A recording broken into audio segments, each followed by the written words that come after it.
Selamat malam, Aman, Inan, dan semua kita yang akan memulai ibadah pertanian kelompok. Kiranya semua dalam keadaan sehat, dalam perlindungan dan pemeliharaan Tuhan. Kita siapkan hati dan pikiran kita akan memulai ibadah. Kita bernyanyi dari buku ND nomor 1 Lucia ayat 1 dan 2.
Di dalam nama Allah Bapa dan nama anaknya Tuhan Yesus Kristus dan nama Roh Kudus yang menciptakan langit dan bumi. Amin. Tetapi oleh Dia kamu berada dalam Kristus Yesus, yang oleh Allah telah menjadikan hikmat bagi kita. Ia membenarkan dan menguduskan dan menebus kita. Haleluya. Marilah kita berdoa. Ya Tuhan Allah, Engkau sumber kasih dan damai. Berilah kami kasih dan damai yang dari Tuhan. Lindungilah hamba-Mu melawan tipu daya si iblis, agar mereka terlepas dari percobaan dan ketakutan. Engkau pengharapan dan perlindungan kami. Pimpin dan tuntunlah kami dalam perjalanan hidup kami, karena anak-Mu Tuhan Yesus Kristus Tuhan kami. Amin. Kita bernyanyi dari buku ND nomor 253 ayat 1 dan 2. Oh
Bacaan firman Tuhan yang diterapkan dalam pertanian pokok pada malam ini adalah yang tertulis dalam 2 Raja-Raja 23 ayat 1 sampai 14. Kita baca secara responsoria. Sesudah itu raja menyuruh orang mengumpulkan tua-tua Yehuda dan Yerusalem. Kemudian pergilah raja ke rumah Tuhan dan bersama-sama dia semua orang Yehuda dan semua penduduk Yerusalem, para imam, para nabi, dan seluruh orang awam, dari yang kecil sampai yang besar, dengan mendengar mereka yang membacakan segala perkataan dari kitab perjanjian yang ditemukan di rumah Tuhan itu.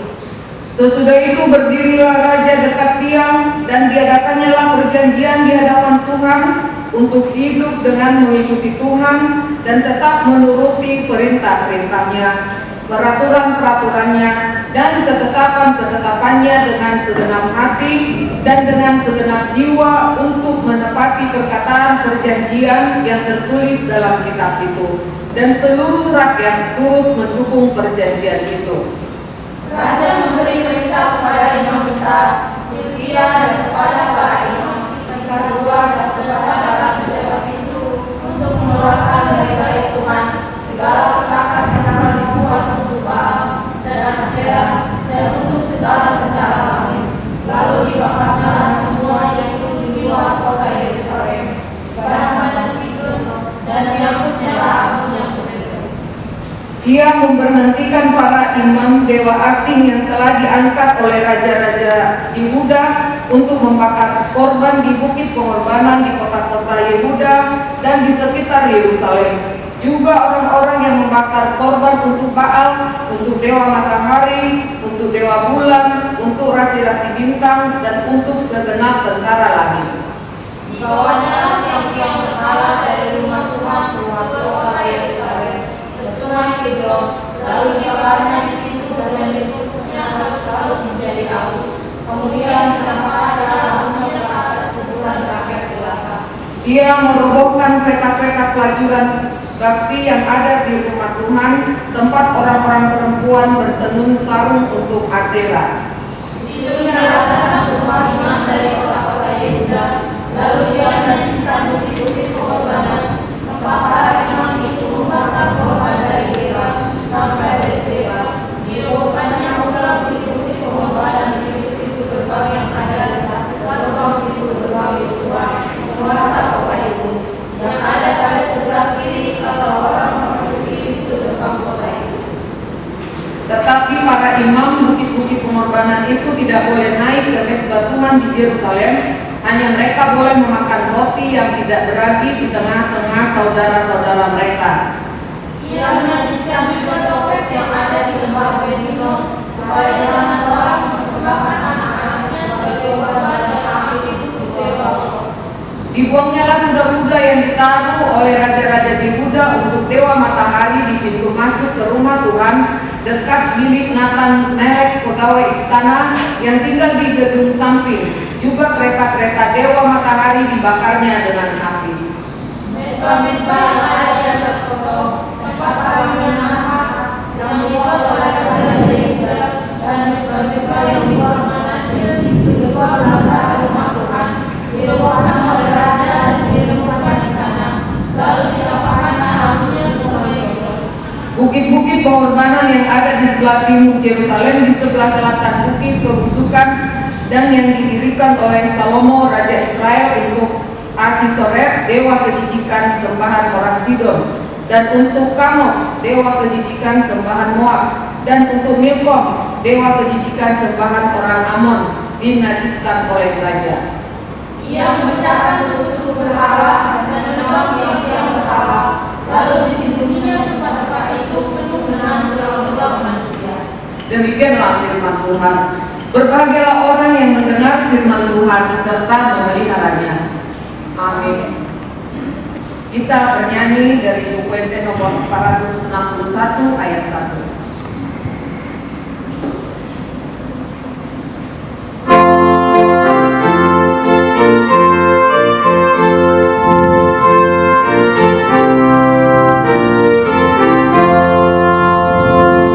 Shalom.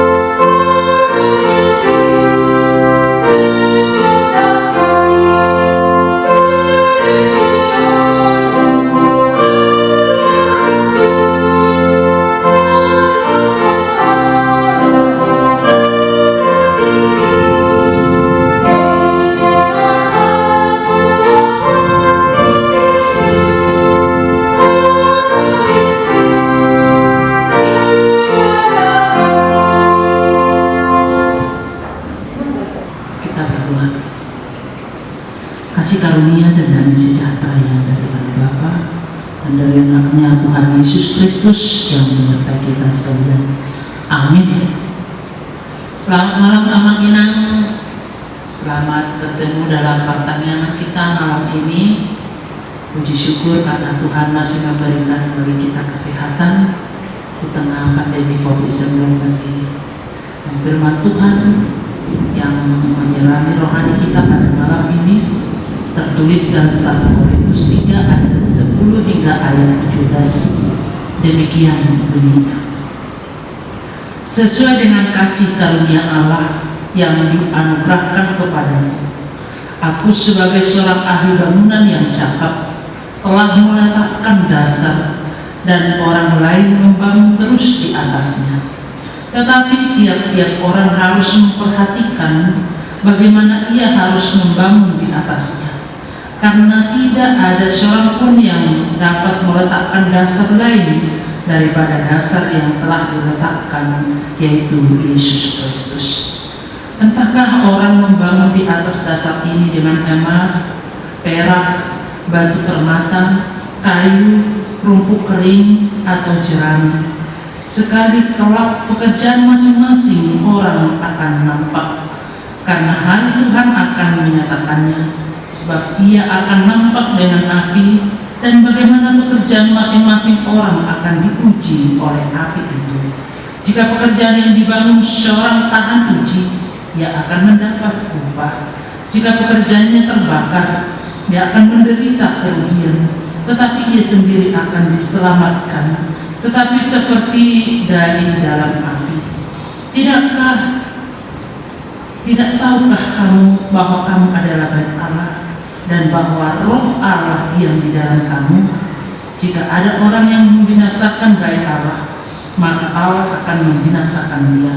Sebab bait Allah adalah kudus dan bait Allah itu ialah kamu.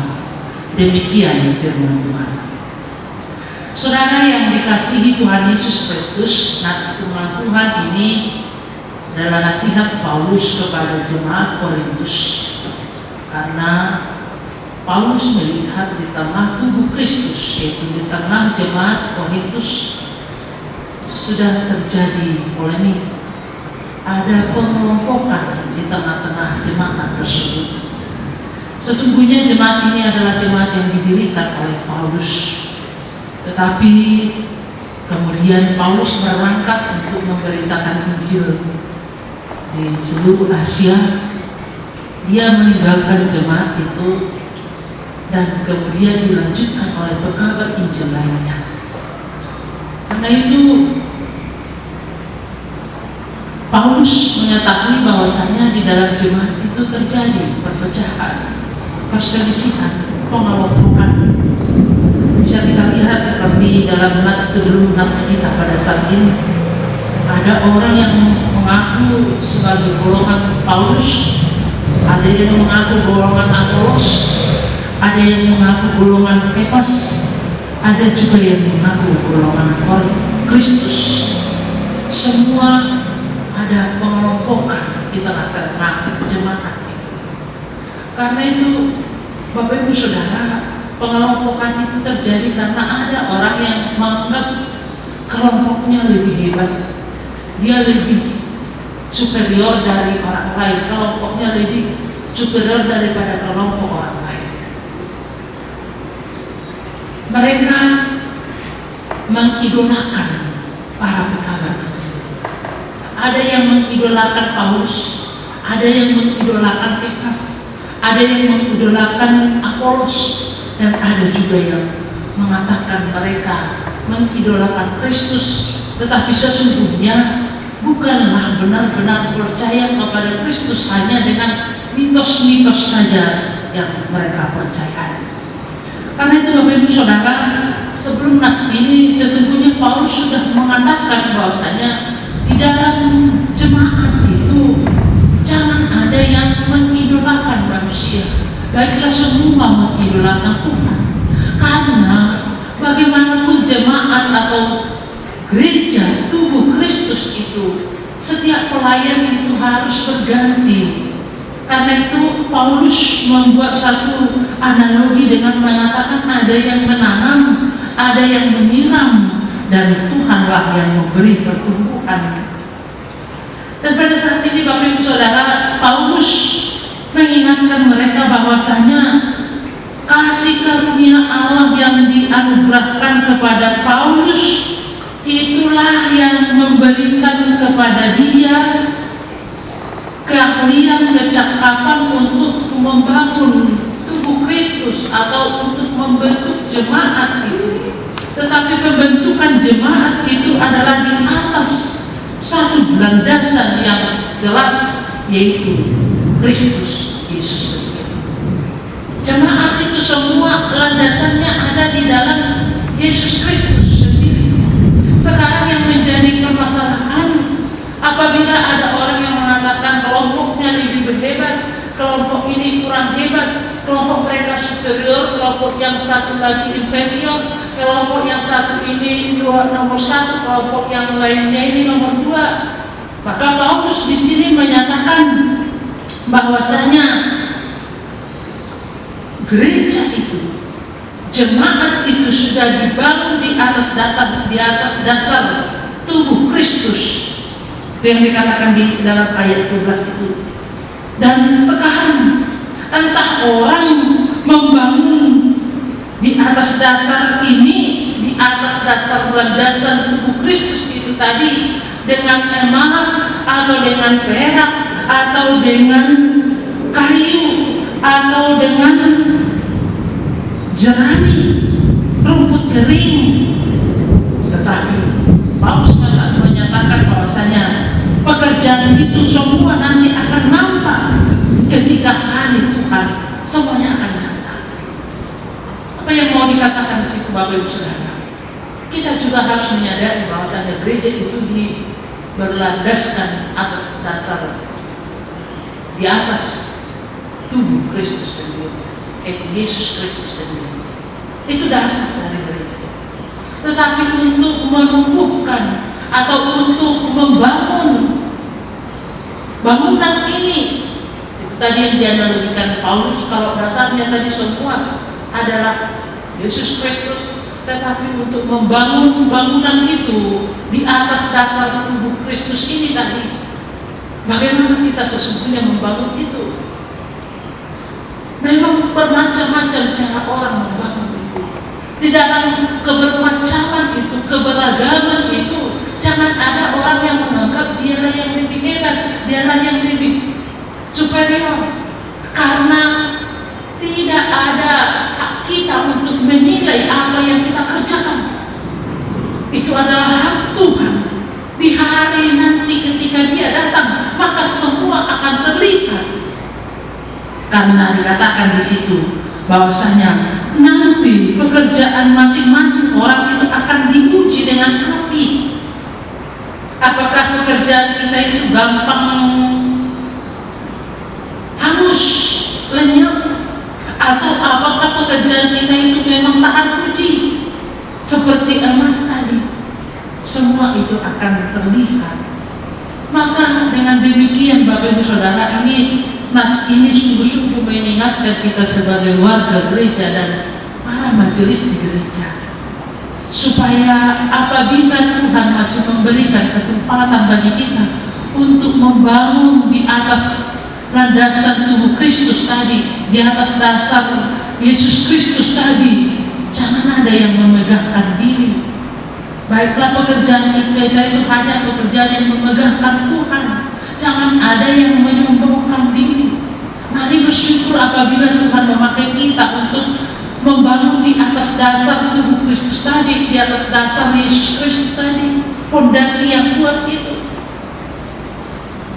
Bagaimanapun cara kita dan bagaimanapun kebolehan kita, talenta kita, keahlian kita, kemampuan kita ketika kita bergabung di dalam pelayanan itu membangun tubuh Kristus di atas dasar Yesus Kristus tadi, itu akan teruji nantinya. Jangan ada yang menyombongkan diri, yang mengatakan saya akan lebih hebat, karena saya ini maka ada bangunan gereja ini, karena saya makanya ada pembangunan ini, karena saya maka ada jendelanya, ada salibnya ini ada semua yang boleh kita sombongkan.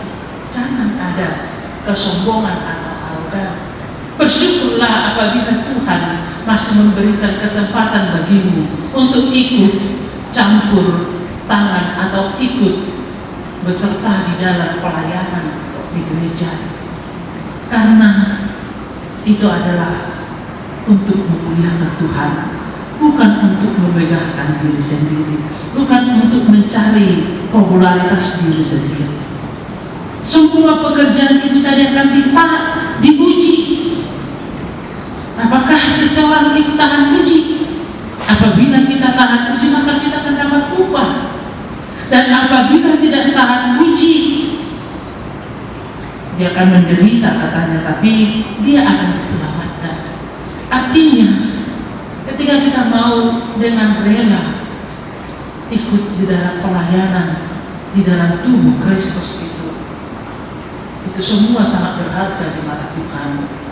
Jika pelayanan kita itu dengan tulus, jika pelayanan kita itu dengan sungguh-sungguh hanya mau memuliakan Tuhan, kita akan diselamatkan. Bapak Ibu Saudara yang dikasihi Tuhan Yesus Kristus, dan Paulus benar-benar mengingatkan kita akan kasih karunia yang kita terima dari Tuhan itu. Karena kasih karunia yang kita telah terima dari Tuhan, maka kita wajib ikut di dalam mengambil bagian membangun persekutuan di dalam tubuh Kristus, membangun persekutuan di atas dasar Yesus Kristus tadi. Apa yang kita bisa bangun di atas dasar Yesus Kristus itu bukan hanya bangunan secara fisik aman benar, tetapi kerohanian kita supaya benar-benar tumbuh di dalam iman yang benar, membangun kerohanian teman-teman kita juga yang ada di dalam persekutuan itu, supaya imannya bertumbuh dengan baik dan benar, membangun persekutuan yang indah, persekutuan yang mesra, baik dengan sesama dan juga kepada Tuhan Yesus. Dan itu terlihat nanti di akhirnya ketika Tuhan menguji segala sesuatunya. Bisa kita katakan, oh kami itu kompak, kami itu hebat, kami itu bersatu sehati sepikir. Tapi bisa aja itu hanya verbal saja, hanya di bibir. Ketika datang cobaan atau guncangan sedikit ke gereja, itu semua pada lari meninggalkan orang-orang tertentu yang setia di jalannya. Orang yang benar-benar tahan uji itu, apapun yang terjadi, dia akan setia membangun tubuh Kristus, membangun tubuh Kristus baik secara fisik dan juga secara persekutuan di dalam tubuh Kristus. Persekutuan yang saling menerima, persekutuan yang saling melengkapi, persekutuan yang saling menghargai. Sekecil apapun pelayanan saudara kita, teman kita di dalam gereja itu, mari kita hargai, karena kita belum tentu bisa melakukan seperti itu. Itu yang mau dikatakan Paulus di sini. Maka jangan ada yang menganggap dirinya lebih hebat karena pelayanannya lebih besar, karena pelayanannya lebih hebat. Tetapi senantiasa bersyukurlah karena Tuhan memakai kita, karena kasih karunia yang telah diberikan kepada kita, sehingga kita bisa ikut ambil bagian dalam pelayanan persekutuan di atas dasar Yesus Kristus. Bapak Ibu Saudara yang dikasihi Tuhan Yesus Kristus, karena itu kita harus merasa bahwasanya semua kita adalah milik Kristus. Dan di sini Paulus juga mengingatkan bahwasanya semua golongan-golongan yang ada tadi di dalam jemaat Korintus itu harus mengingat bahwasanya mereka adalah milik Kristus. Baik itu golongan Paulus, golongan Kefas, golongan Apolos, baik itu golongan Kristus. Mereka adalah milik Kristus yang akan memuliakan Kristus dan yang akan bersama-sama membangun persekutuan di dalam tubuh Kristus atau di atas dasar Yesus Kristus itu. Supaya kita diingatkan, jangan menghabiskan waktumu untuk menilai orang lain, pekerjaan orang lain. Jangan menghabiskan waktumu untuk mengkotak-kotakkan dirimu sendiri sehingga tidak leluasa untuk bersekutu, melakukan persekutuan dengan orang lain. kita semua sama di hadapan Tuhan. Posisi kita sama semua di dalam persekutuan di gereja Tuhan, di bait suci Tuhan. Kita semua adalah mitra gereja Allah untuk membangun tubuh Kristus di dunia ini. Baik itu tubuh Kristus secara fisik, gereja yang kita lihat ini, dan juga tubuh Kristus yaitu diri kita sendiri, dan persekutuan yang ada di dalam tubuh Kristus itu. Setiap pekerjaan yang kita lakukan dalam rangka membangun tubuh Kristus tidak pernah sia-sia. Namun semua yang kita kerjakan itu akan diuji kemurnian dan kualitasnya. Apakah tahan uji dan berkualitas? Karena itu Bapak Ibu Saudara, mari kita renungkan apa sesungguhnya motivasi kita untuk ikut dalam pelayanan di tengah-tengah tubuh Kristus itu. Apa sesungguhnya motivasi kita dalam membangun tubuh Kristus? Misalnya para majelis yang sudah terpilih atau dipilih oleh Tuhan untuk menjadi pelayan di tengah gereja, janganlah senantiasa tergoda sehingga motivasinya untuk melayani Tuhan luntur hanya karena jabatan, hanya karena kuasa atau prestise, atau mungkin ada orang yang ingin menjadi pelayan di gereja hanya mau menunjukkan eksistensi diri. Itu adalah motivasi yang salah. Atau mungkin janganlah ada jemaat yang ambil bagian di dalam pembangunan tubuh Kristus karena banyak sumbangannya sehingga harus dialah yang didengar di tengah-tengah gereja itu. Janganlah timbul kesombongan, arogansi bagi kita. Tapi marilah kita semua ambil bagian di dalam membangun tubuh Kristus itu untuk mewujudkan bahwasanya kita telah menerima kasih karunia dan anugerah dari Tuhan, dan anugerahnya itu yang akan kita pergunakan untuk melayani Kristus, memuliakan Kristus di dalam persekutuan di atas dasar yaitu Yesus Kristus tadi. Persekutuan yang indah antara kita dengan sesama jemaat, antara kita dengan keluarga kita, saudara-saudara kita, dan juga antara kita dengan Allah sendiri. Saudara yang dikasihi Tuhan Yesus, yang kedua diingatkan dalam firman Tuhan ini bagi kita. Ingat Bapak Ibu Saudara, ketika kita membangun tubuh Kristus secara fisik ini, ingat bangun juga tubuh Kristus yaitu dirimu sendiri. Bait suci itu ada dua panggilan yang sering kita dengar, yaitu bait suci Tuhan yang visual, yang kelihatan, yaitu gedung gereja ini dan persekutuan yang ada di dalamnya. Tetapi ada satu lagi bait suci Tuhan itu, yaitu diri kita sendiri yang asli visual, yang tidak kita lihat. Mari kita membangun kedua-duanya ini. Ketika kita dengan begitu kekeh, begitu hebat untuk membangun pembangunan tubuh Kristus yang kelihatan ini, bangunan gereja, baik persekutuan di dalamnya, baik pembangunan iman di dalamnya, tetapi jangan lupa membangun dirimu karena tubuhmu adalah bait suci Allah.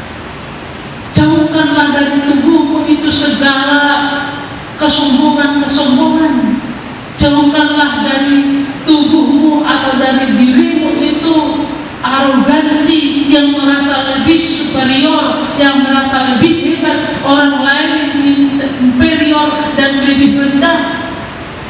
Jauhkanlah kesombongan-kesombongan itu.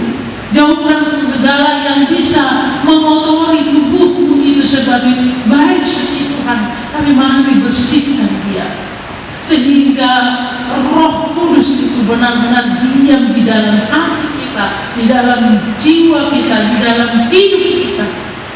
Maka orang-orang yang telah dipenuhi oleh Roh Kudus, dia akan menunjukkan buah Roh Kudus dari kehidupannya. Bapak Ibu Saudara semua, kita mengingat apa itu buah-buah roh.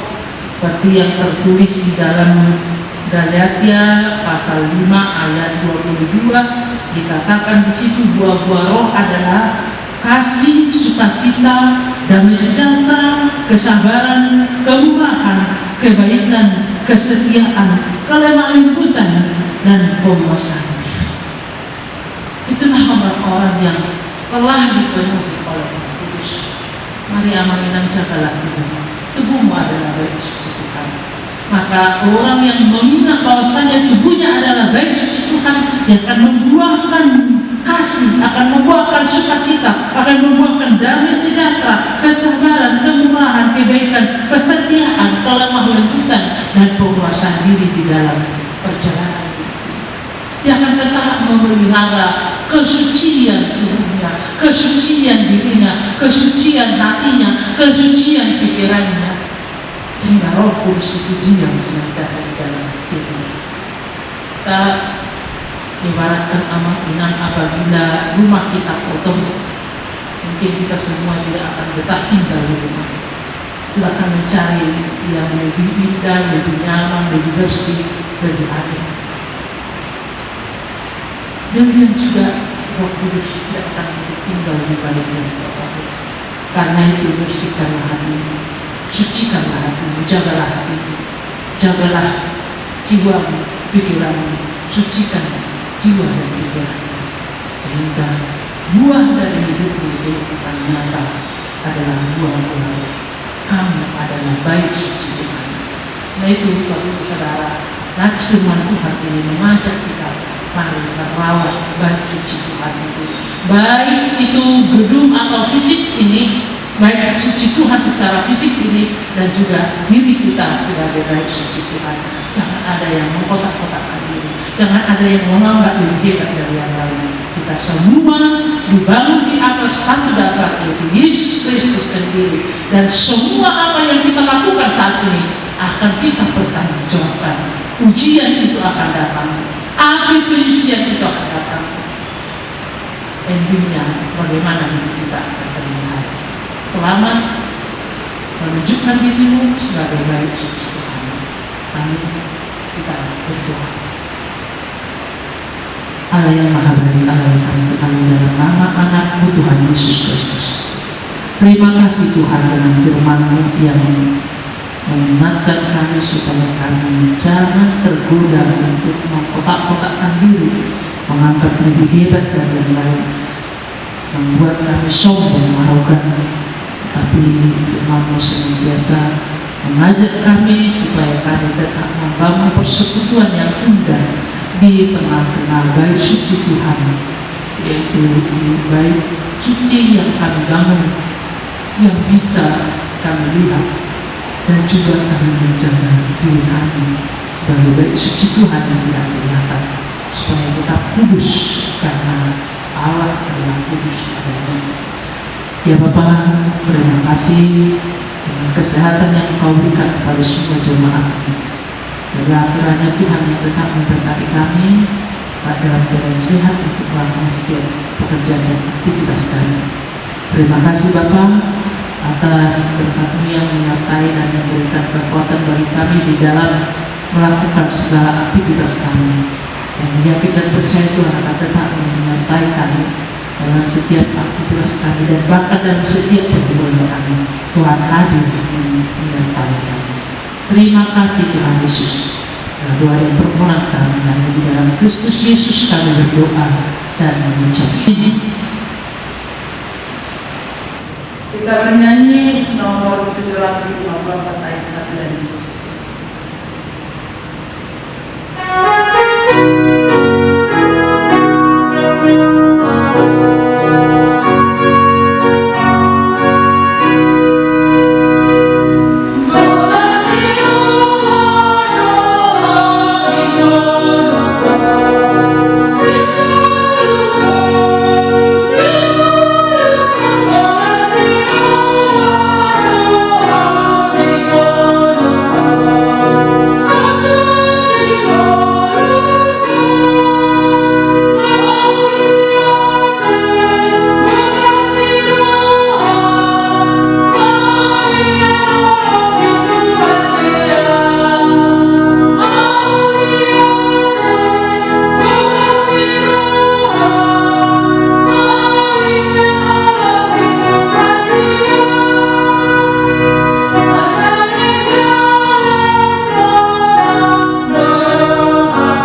Kita berdoa. Terpujilah Engkau ya Tuhan yang menyertai kami hingga saat ini. Kami boleh melakukan ibadah pertanyaan kami malam ini. Itu semua karena kasih-Mu yang menyertai kami. Terima kasih Tuhan, Engkau selalu menyertai kami dalam setiap aktivitas kami, setiap hari. Baik itu dalam pelayanan gereja, baik itu di dalam pelayanan di pekerjaan kami, baik juga di dalam keluarga kami. Semuanya itu karena kasih-Mu Tuhan. Tuhan Yesus, pada malam hari ini kami berdoa kiranya Engkau melindungi kami dari segala macam mara bahaya, kiranya Engkau menjauhkan kami dari segala macam penyakit. Biarlah Engkau mengingatkan kami untuk selalu menjaga kesehatan kami, agar kami terhindar dari penyakit, terutama pandemi COVID-19 yang masih menyebar hingga saat ini. Engkau tahu Tuhan, setiap harinya makin banyak yang bertambah yang menderita, yang kami dengar dari berita, baik itu lewat televisi dan juga dari media sosial. Kami mohon kepada Tuhan, kiranya Engkau menyertai kami dan kiranya Engkau memberikan hati yang terbuka bagi orang-orang yang pintar untuk menemukan obatnya Tuhan agar COVID-19 ini bisa teratasi.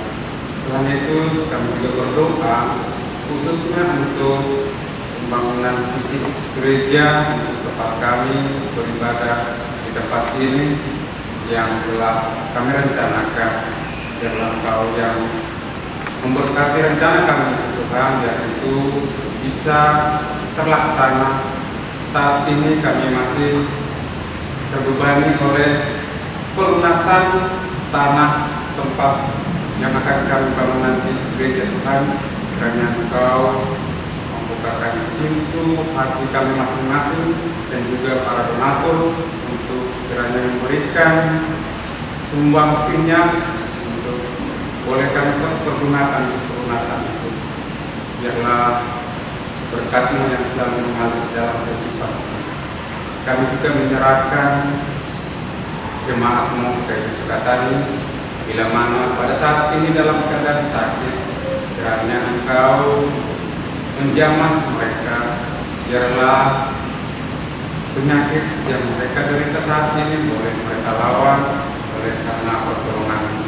Dan juga setiap pergumulan yang ada, yang kami hadapi saat ini, biarlah Tuhan yang menolong kami untuk menyelesaikannya. Biarlah kami menghadapi setiap pergumulan kehidupan kami bersuka cita karena pertolongan. Tuhan Yesus, kami juga menyerahkan bangsa dan negara kami ini. Biarlah Engkau yang memberkatinya, memberikan hikmat dan bijaksana kepada para pemimpin kami, dari yang tertinggi hingga yang terendah, agar semua program-program yang telah dirancang boleh terlaksana sesuai dengan kehendak-Mu dan merata sampai ke masyarakat terendah. Kami juga menyerahkan para hamba-Mu yang menyebarkan Injil keselamatan yang daripada-Mu. Biarlah mereka juga Engkau sertai Tuhan. Biarlah mereka melakukan pekerjaannya dengan penuh sukacita, dan keluarga yang mereka tinggalkan juga biarlah menemani Tuhan, berkat mereka Tuhan. Biarlah mereka selalu damai sejahtera dalam keluarga mereka masing-masing. Ampunkan kami Tuhan dari segala dosa dan kesalahan kami, karena kasih-Mu terhadap kami. Dalam Yesus Kristus kami berdoa dan mengucap syukur. Amin.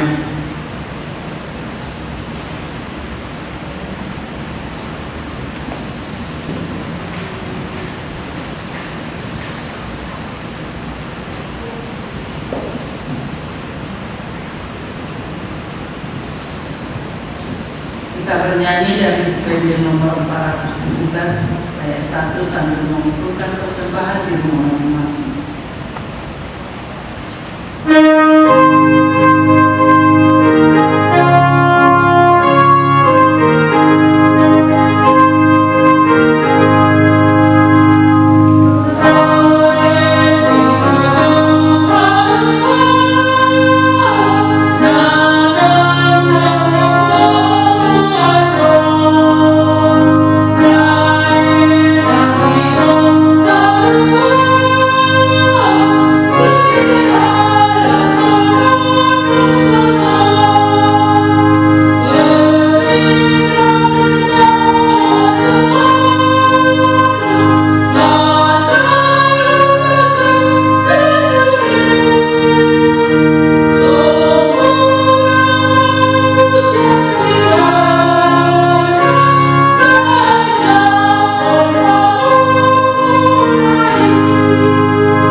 Marilah kita berdoa untuk menyerahkan persembahan kita kepada Tuhan. Kita berdoa. Ya Allah Bapa kami yang di surga, kami mengaku bahwa Tuhan adalah sumber dari segala karunia yang menimpa dalam kehidupan kami masing-masing. Sebagian daripada karunia itu kami serahkan kembali sebagai persembahan kepada Tuhan. Terimalah dan berkatilah persembahan umat-Mu ini, agar dapat kami pergunakan untuk pekerjaan dan pelayanan kerajaan Tuhan di dunia ini. Bukalah hati kami untuk mengenal betapa banyak berkat dan karunia kami peroleh dari Tuhan, supaya kami senantiasa bersyukur kepada-Mu. Di dalam nama Yesus Kristus Tuhan kami, amin. Marilah kita sama-sama mengucapkan doa Bapa kami. Bapa kami yang di surga, dikuduskanlah nama-Mu, datanglah kerajaan-Mu, jadilah kehendak-Mu di bumi seperti di surga. Berikanlah kami pada hari ini makanan kami yang secukupnya, dan ampunilah kami akan kesalahan kami, seperti kami juga telah mengampuni orang bersalah kepada kami. Dan janganlah membawa kami ke dalam pencobaan, tapi lepaskanlah kami daripada yang jahat. Karena Engkau yang punya kerajaan dan kekuasaan dan kemuliaan sampai selama-lamanya. Amin. Anugerah Tuhan kita Yesus Kristus, kasih setia Allah Bapa, dan persekutuan dari Roh Kudus kiranya menyertai saudara sekalian.